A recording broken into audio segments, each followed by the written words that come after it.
I would like to start off this episode with a special thanks to all of my wonderful listeners and supporters. This is a pretty crazy time right now, and I understand how stressful it can be, but I promise I'm going to continue creating content for both this podcast and my other podcast and some other things in the future. But if there's ever anything I can do to help you, please let me know, because no matter how crazy things get, we're all in this together and we will get through to the other side.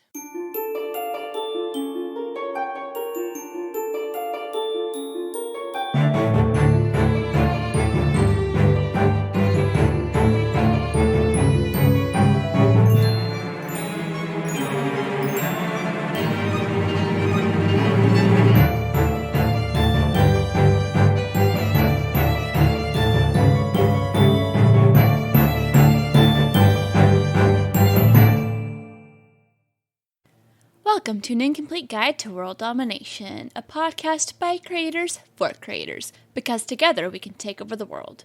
I am your host, Brianna Toiber. This is part 2 of my conversation with Ian Humphrey.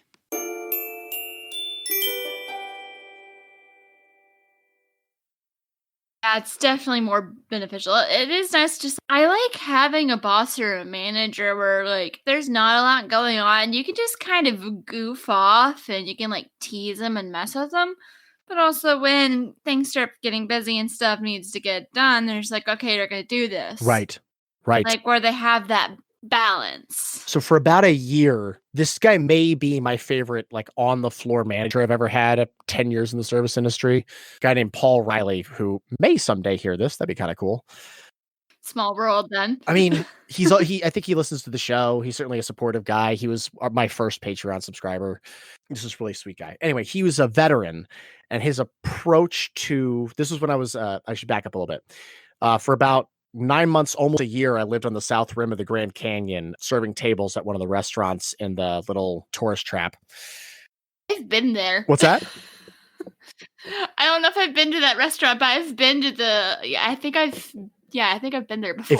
If you've been to that tourist trap and you ate at the not incredibly fancy place and not the cafeteria, that was us. It was a running joke that we were the Denny's of the Grand Canyon. We're like, it was pretty good food. Whatever, it's fine. You'll get in, you'll get out. It'll be fine. I don't think we were there long enough to have eaten. Oh, okay. Well, you probably walked past my home. The housing situation there is ridiculous because they just put you in the midst of the hotels. So you're never like outside of the tourist machine. You're just a piece of it from the moment you pass out to the moment you wake up or whichever. Anyway, what I loved about Riley was that, yeah, he, occasionally go to parties and drink with us. But when we were on the floor, he was stern. He would crack jokes. And if you needed help with tables, he'd help you. One time we had a machine breakdown and he rolled up his sleeves and his, nice manager, pretty clean shirt and washed dishes. He was just a phenomenal guy who could play sort of all three skill sets that are important. The screwing around when it's fun to, the giving orders when orders need giving, and the getting your hands dirty when, something breaks down. I was very fond of him. And was a great leader, and honestly has seeped into Gibbons a fair amount. He just kind of turned into Gibbons. Yeah, a bit. I'm always wary of basing characters on people who you're at least in regular contact with, because I personally have experienced, like, I would, try to base a character on my mom or my dad, or every time inevitably I try to write a character based on, whoever I'm dating at the time, because I want to do them some sort of justice and bring how wonderful they are into my life. And then what I always, and this is not true for everybody, I know lots of folks who don't have this problem, but what I always run into is they getting trapped in accurate representation over the story. Yeah. And it can lead the story astray because the tale itself needs to have its own air. And if I'm too worried about how somebody would say a particular line, or if they would, do something that the story requires, certainly if you're writing crime fiction and you've got your mom as a character, you're like, well, no, she's going to need to kill that guy. Mom wouldn't kill that guy. What do I do? So that could be dicey. Yeah. Kind of unrelated and kind of related. There was a dear friend of mine from a long time ago who I believe is not speaking to me anymore. Oh, that's not fun. I've got a lot of those. Not happy about it, but you learn to live with it. Anyway, goes by the name Buttercup McGillicuddy. You can Google him. You will find lots of incredible literary work and comic books and visual arts. I highly recommend you find Buttercup McGillicuddy. Such a great name. Oh, yeah. And not his given, but he's done wonders with it. Anyway, he wrote a book. It was fictional, autobiographical, sort of that on the road territory. And it referenced a period of some of the time when we lived together. And it was pretty straightforward. There was only one fantastical element to the book. Otherwise, it was the real world we live in. And that element was a character called the Goat, who was based off me, who was an actual goat. And I didn't particularly like the way he depicted me, but I did always enjoy that. Again, this was not a fantasy novel. This wasn't magic realism, with this one exception. And that was the role I had filled in his life at the time, was this sort of manic animal creature that was something other than human. So my fun story about having things based off you. What are some of the challenges that you've faced both in creating and like publishing Under the Shroud and all the other things that you've been working on? The biggest problem that I run into is that I'm excitable. How that conveys is that, as you mentioned, I have like a million projects that I'm working on at any given point in time, and I don't always have the capability to see all of them through. But I do always, when I have a fresh, new, like, sort of complete-ish idea, I always want to get some piece of it down so that I can come back and deal with it later. Some of my best work has been something that I worked on for a little bit, set it aside, and then came back. That's a smart way to do that. I have to do that a lot because I get like 16 million story ideas. So I jot it down, I put it on the shelf, and I'll remember it eventually. Right. So that is one aspect of it, is just like finishing everything through. Right now, I've got a series called Night and the Racketeer, which I hope to put out this summer as an audio drama. And I've written a pilot, and I'm very happy with the pilot, but I have not written the rest of the series because I just sort of lost focus. And now I'm having trouble digging back into that little tail. The other big problem that I have as a writer is keeping it basic and keeping it simple. I tend to want to overpopulate stories and worlds, which Yeah. is one thing if you're doing a big budget Hollywood picture or a TV show or whatever, and another thing if you're doing prose. But in audio drama, you really need to be concise with your character use, or else you end up just being confusing. And the other piece of that is that, because again, I'm writing a universe that is created whole cloth, more or less, I sometimes forget that I haven't necessarily explained a concept that I know backwards and forwards in my head. And even maybe fans of the show who I've spoken with or, chatted with online, they understand, but I don't always explain it in the script. And thus, anywhere from actors to listeners can get confused and sort of lost. Yeah. So those are, I would say, my biggest issues I've dealt with. That and just not having enough money to pay my sound guy. Writing and recording takes so much of my time because I am doing a million things at once that I have to bring in a sound guy to carry that weight. Anyway, yeah, so that can be very tricky. Sometimes it's hard to pay people. It is tough. It is tough. How do you think I'm mostly going with ideas now that I can do almost entirely by myself? It's smart. Because I don't have to pay myself. Right? That show I was talking about at the beginning, Enoch's Fables, that's the reason for that show, is a machine for pumping out content that I can produce entirely on my own. All I need is to find some music, write the stuff, record it myself, and that's it. And I'm good to go. That, and I've been listening to Old Gods of Appalachia, which is an audio drama that I highly recommend to everybody. And that started to inspire me to head more in a monologue show direction. I've heard of that one. Is that a radio show that's been running for like ever? I think it's relatively new. I'd never heard of it until a couple days ago, but it's definitely worth checking out.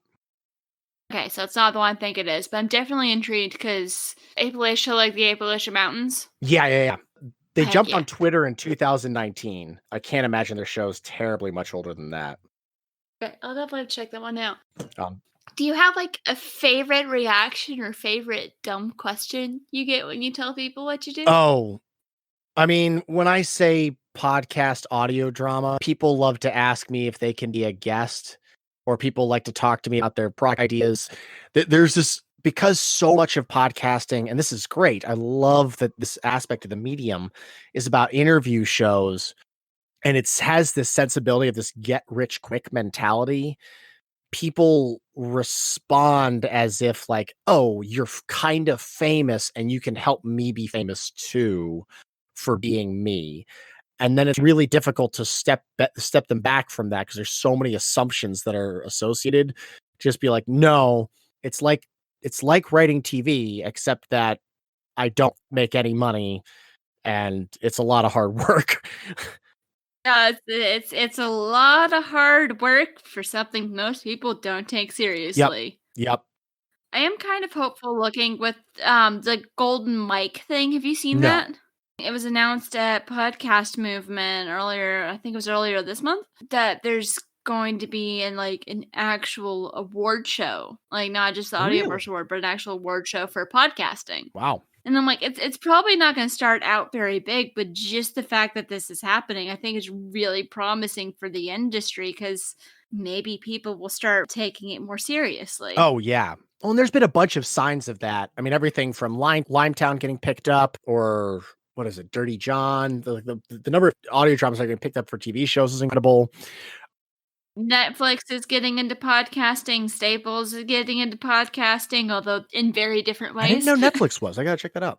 I don't know if they've released anything yet, but I know they're working on it. And I know Marvel has that Wolverine show. Wolverine was a big one. The big one for me was Hunted by Dick Wolf. When that came out, he did a podcast. Yeah, and that's a guy who that's a money-making machine.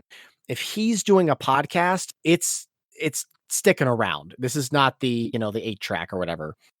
In my family, we watch a whole lot of crime shows. That is a name I am very familiar with because if he's getting in, it's going to be real. I think he does NCIS. Oh no, he's Law and Order. I've been watching NCIS for years. I think he does a lot of shows. It's all either Dick Wolf or another guy that does it, but it's usually one of the two if it's a crime show. Yeah, the two guys who sort of have created this sub-industry. Which there's a lot of really good ones, but then there's a lot of ones that get a little repetitive. I'm just mad they canceled Golden Boy before we got a finale. I don't know that one. Golden Boy was interesting because it was kind of told in flashbacks, and it was a story of how this one guy became the youngest ever New York police commissioner, and it was very well done. I really enjoyed the characters. There's a lot of drama, and in the past it showed him dating this woman who was going through a divorce, and her ex it ended up being proven to be a dirty cop. Okay. And the main character is the one that proved that and basically ruined his life. So the finale of the first season ends with angry ex-husband shows up to their date with a gun.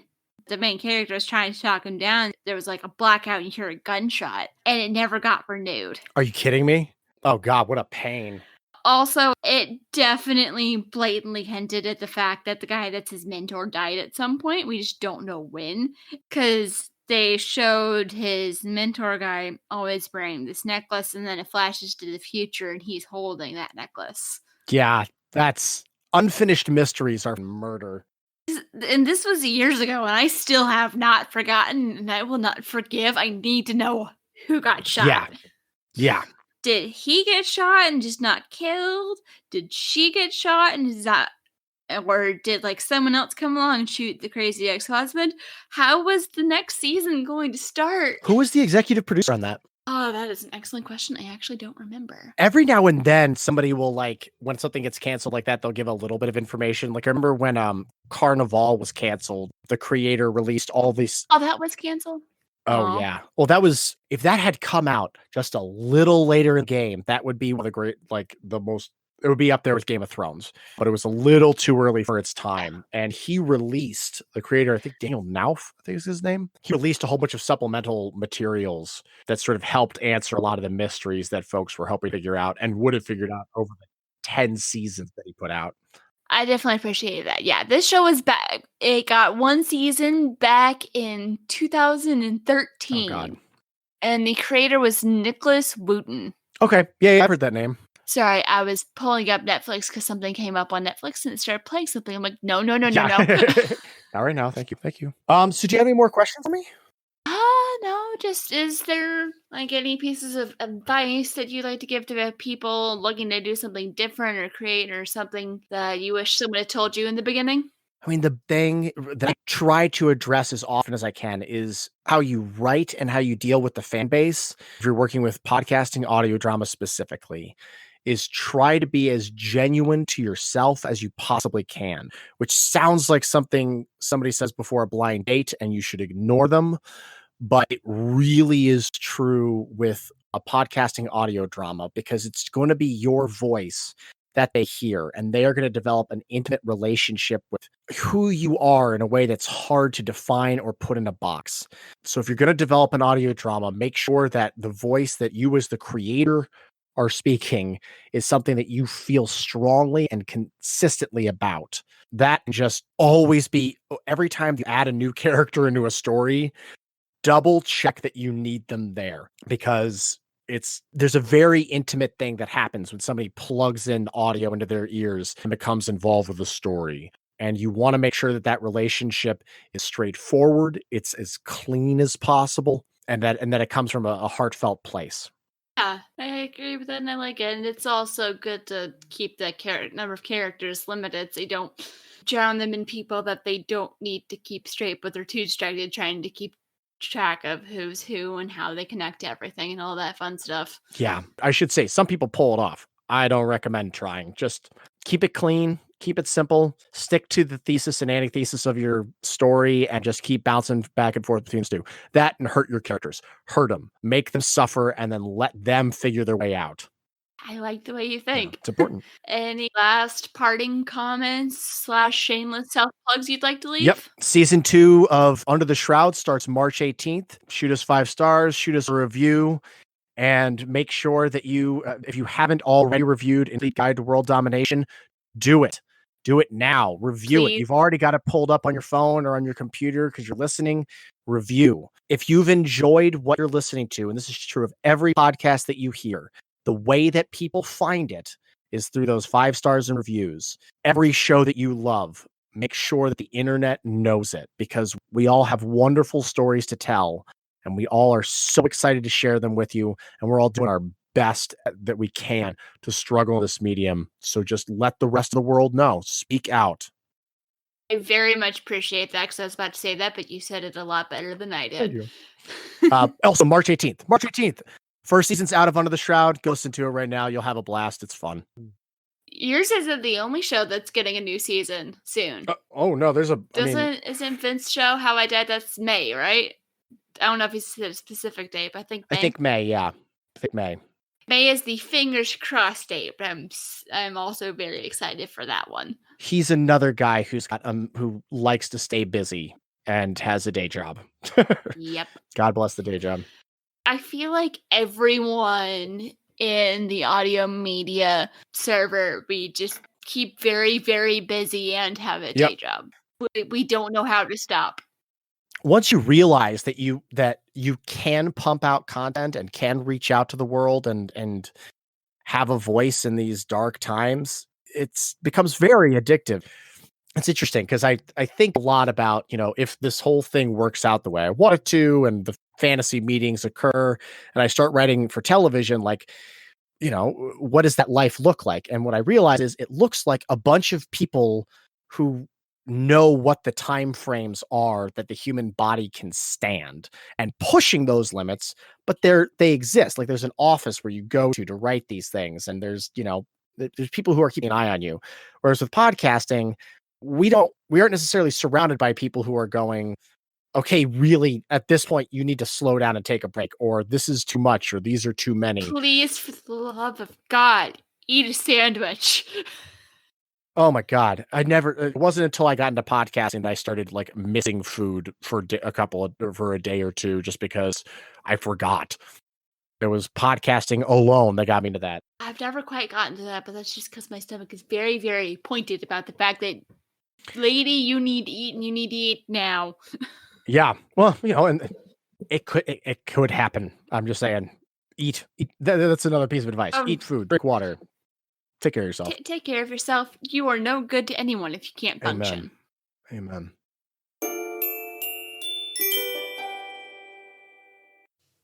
Did something a little different this week. A couple days after recording, Ian posted this morning greeting to his patrons, and when I heard it, I asked his permission to use it as part of the episode. I feel like it helps give a better glimpse into his creative process and some of the things you can look forward to in the future of the Shroud universe. Good morning, my friends. All right, let's get the video my way. How we doing, guys? I am just brand spanking fresh out of the shower, in case that wasn't painfully obvious, and headed in to get some work done. Very excited. I believe I'll be finishing off the Enoch's Fables adaptation of Genesis today, titled The Hubris of God, which I think is super clever. But most times I've mentioned the title to folks in conversation.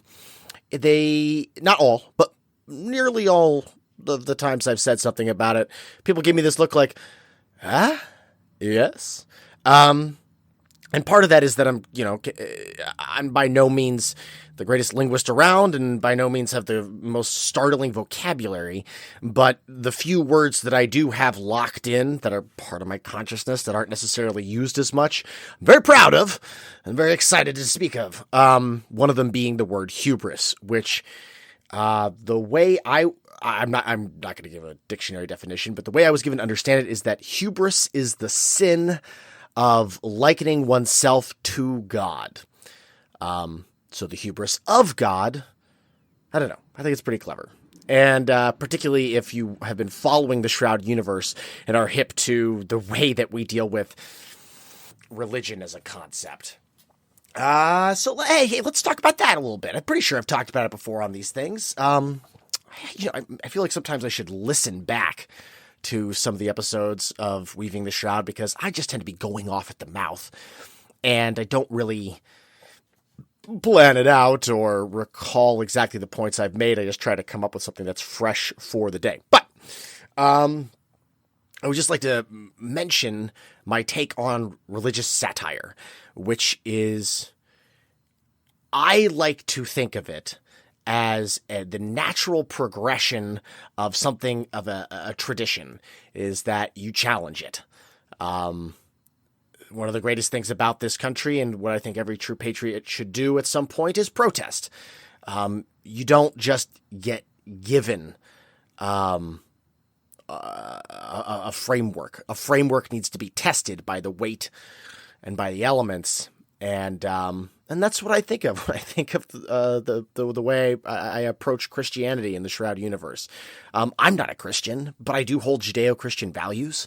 I have a lot of respect for people who have maintained a sense of faith, and certainly those who have maintained a sense of virtue in such troubling times. I have no need to just piss on people just because they believe in things.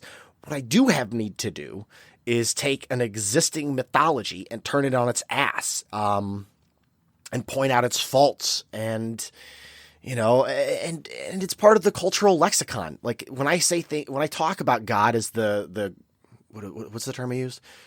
The grumpy sun god is how Jehovah is frequently referred to in the Shroud universe, and there's a reason for that. I like the idea of positing that if this god were exactly what we talk about, how would he fit into my universe? I approach him the same way I would Zeus or Hercules or Cuchulainn or Lilith or Queen Mab or anybody. I have a way that I look at the world, and if there were a singular god and he, was a participatory in the Old Testament, and if he had a kid and that kid was kind of a fuck up, what would he be like? And that's where I get this sort of self-centered, never made happy, always kind of infuriated that people don't believe what he wants them to believe character.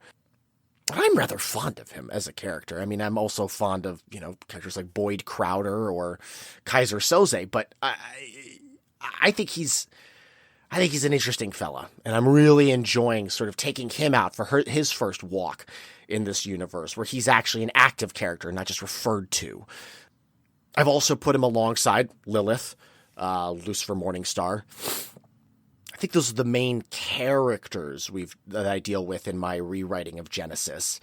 There's some mention of just sort of more generically harpies, goblins, cyclops, satyrs. I was actually struggling with this a little bit because I've discovered that, in large part because of the way elementary school curriculums are formed around this country, I've stuck pretty close to using Greek mythology as my go-tos, and that's because we know them. They show up in a lot of Renaissance art. But I need to expand my horizons, and that's just tricky for me. Some of it has to do with my old battle with punching down. Like, I've thought about doing sort of a chupacabra type thing, but I don't want to piss anybody from that culture off, because if I do it, it's going to be kind of silly, kind of weird, and definitely villainous. But I do want to start reaching out and finding more critters and monsters from mythology. It's just tricky, because you got to find a name that people know. And I more or less refuse to use the standards. Vampires, elves, and dwarves are now officially written in, though they will be different than you've seen them before. Yeah, so I am wholly aware that I have not a single African, Asian, or Aboriginal American monster running around, I don't think. And that's not fun. It's more fun for it to be diverse. So I'm probably going to have to start digging into that. And I think I'm going to have to do so before I give up on the Genesis. Though there would be an interesting twist there if Jehovah's, journalist who writes all this shit down only really gives credit to the things that come out that we know from Greek mythology and a little bit from Nordic mythology. Anyway, we'll see. It's a diverse world, the Shroud, and I think all of you know that. But my battle tends to be more on the side of feminism than on the side of racism because of my background. It's a tough thing to admit, but it's a truth. If I'm sticking up for the underdog, I tend to stick up for women before I stick up for race. And then race is immediately after. Actually, you know what? That's not even true. I tend to stick up for women and then homosexuality and then race if I had to give it a pecking order. And that's uncomfortable to say out loud. And I'm probably going to get in trouble for this sometime down the line. Oh, you know what? Actually, all of that is totally bullshit. Because the people I stick up for first are people who are poor. That's what I find most interesting. It's the struggle of the impoverished, which crosses all of those lines. And I think that if the court reporter reads it back, they will find that my testimony is valid from the work I've created. And then I go towards addicts, and then on down the list. That's not really a list. I don't know. I guess my point is that I need to work harder at racial issues if I'm going to continue to really harp on the fact that I like writing the stories of the disenfranchised. And that's not as easy to do for both the two technical reasons, one of which is much more emotional, which is the issue of punching down, that I don't like to write cliche. I don't like to write, I don't find interesting, I don't find valuable writing paper-thin characters and giving characters from groups that I do not personally have, that I don't have a stake in. It's that I can't represent that reality on a personal level. The constant fear is like I wrote an episode not that long ago that has a character who I listened to hours and hours and hours of Malcolm X's speeches to get him right, because he has this sort of black urban revolutionary mentality. And I've got my own take on the character and blah, blah, blah, blah. But and I love this speech, and the actor who's already recorded it did a fantastic job. But I'm very anxious about putting out that episode, because the worst thing I can imagine is somebody feeling like, oh, look at white boy trying to, pretend he's one of us, which I'm not. I'm just not. And B, to have that said to me, would just be heartbreaking and lay me low in a way that I don't want to feel. I don't want to feel like that. So there's the punching down there's the General Association. I'm sorry. I got lost there because this is all very intense, very important to me. That isn't obvious. Oh, and then on the mythological end of things, there's the technical problem of I don't know any African monsters. I just don't know any. And the ones that I know are of a Nanzi's ilk and just sort of tend to be animal myth. You know, when you get into a conversation with yourself or a theoretical audience, and then you answer the question, yeah, that's what just happened there.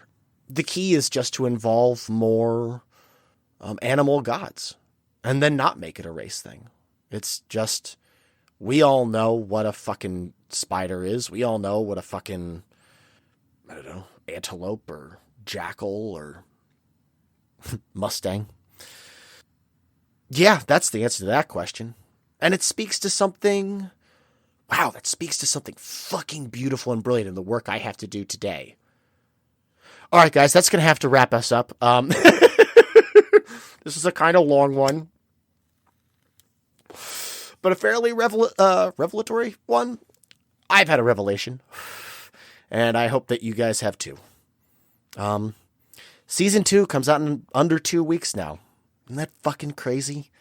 We're about to hit the rat race again, and this time, God, very briefly, I do want to talk about this. At Austin Film Festival, which many of you know I attended last year, thanks to the incredible Lindsay Beasley. Austin Film Fest. When I was there, I made a series of very, very large claims to people who are making careers out of podcasting, while I am doing not that. Maybe making one, but right now I'm just making it. I made a series of large claims that I was going to try to put out. At that point, I think I said 4 shows this year. And I had those 4 shows lined up and ready to rock. I spent a lot of work getting them in the, I can show this to a guy phase before I went into the festival. But it's looking now like that's actually going to happen. Not the shows that we intended. Those are great scripts I'm very proud of, and I'm going to try to get them made someday. But in the meantime, I've got a couple of things that are coming along. They're going to be much more simplistic, certainly much briefer, but I am going to probably get 4 shows made, and that ain't nothing, you guys. It's not nothing. All right, I was wrapping it up, right? Because revelations and punching down and my fear of disenfranchising the disenfranchised and my love of y'all. 2 weeks, gang. 2 fucking weeks. Will haunt your thoughts and dreams.